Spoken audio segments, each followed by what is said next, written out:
Hello, Ike.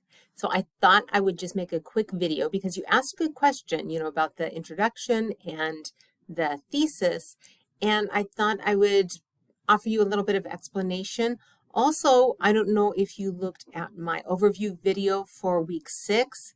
If you look at the 1 minute mark, I also cover this a little bit there, but I wanted to offer some more explanation and cater it to what you are writing. So I know that you're going to be analyzing Hugh B. Brown's speech, which is great. So the whole purpose of this type of essay, this rhetorical analysis, is to analyze and write for a reader, write for your reader, what you think of Hugh B. Brown's strategies and the different moves and methods that he included in his speech to persuade his audience of students.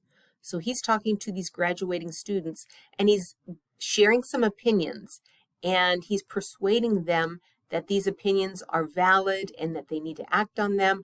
How does he do that? What are some of those opinions and how does he do that and is it effective?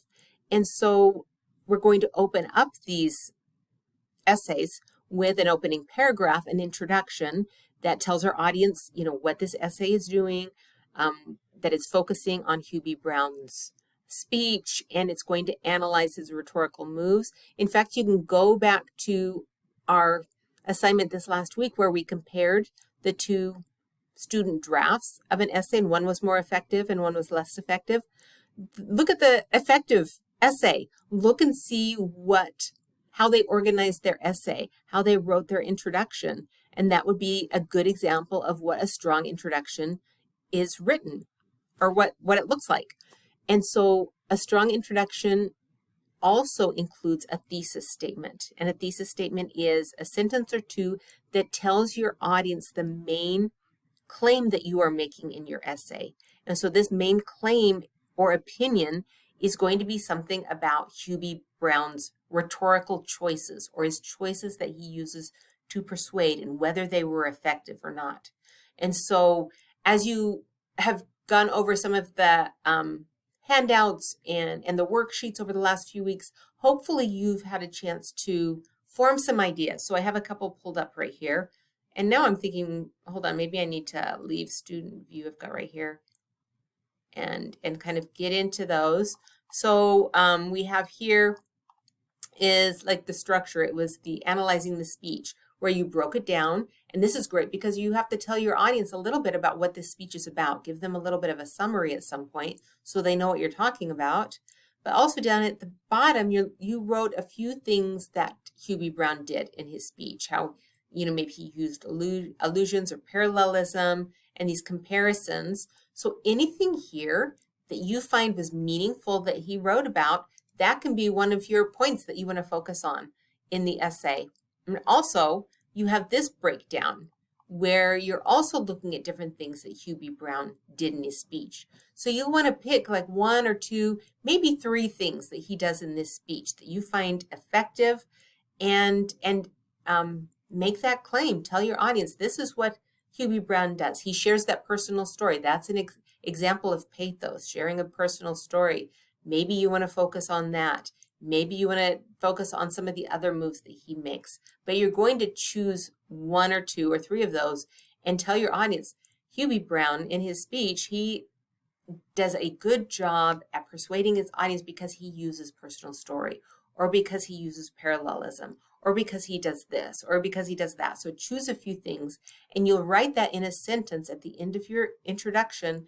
That will be your thesis statement. And then your audience will know what to expect as they move forward and read your essay. So this assignment right here and this worksheet right here, and I'm going to pull up the sample, is really helpful. And so if you look at this, this is an example of somebody who filled this out for Lady Gaga's speech. And so this helps you come up with the different components of your introduction and your thesis. And so right here, it invites you to write a little bit about some of the context. Okay, and so one of your articles right here is about the context and when did this happen and so forth. You can talk about the graduation ceremony, the year, and when this happened, some of the things going on, and write a few snippets or a few sentences for that. And then go down and answer these questions. What was the purpose of the speech? Write a little answer to that. Was it effective? Okay, do you think it was effective or not? Write your answer. How do you know? How do you know it was effective? What made it effective? And right here in this section, you would write, okay, he shared his stories or the parallelism or the few things that you saw that he did that stood out to you and that you want to write about. And you'll write a little something about that. Then, after you have those little answers, you'll kind of bring them together, and you'll have to polish them so they flow, but bringing them together will create a nice introductory paragraph. You'll have the opening, the context, where you tell your audience who you are focusing on and what speech, and you'll have an opinion of whether they were effective or not and why. Okay, and so that will naturally come together and form a paragraph.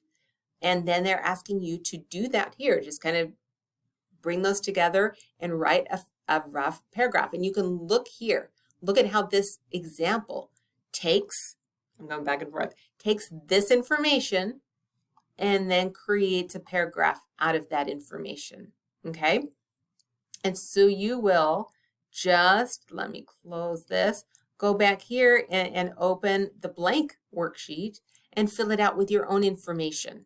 And then use that to write that introductory paragraph, that first paragraph that tells your audience about Hugh B. Brown, about where the speech took place and what he said in this speech and what kind of things he included and focused on in his writing. So you're focusing on his writing, not on his ideas, but focusing on his writing. What did he do that was effective, that you thought was good, or maybe there's something you thought that wasn't effective. But fill this out with your answers, and then just like that example, bring them together to write an introductory paragraph that includes a thesis statement, that sentence or two that tells your audience what you're going to focus on in the essay. And then in the essay, you will kind of bring up those points, bring some examples of those points from Hugh B. Brown's speech to show your audience what you're talking about, and then kind of discuss them. Why were they effective? Why do you think he chose to include that for this audience? Do you think the audience would have responded positively to that? And that's where you'll discuss and kind of analyze those choices. So I'm hoping this helped. Let me know if you still have questions, if you want me to elaborate or explain anything more, okay? All right, you take care, Ike.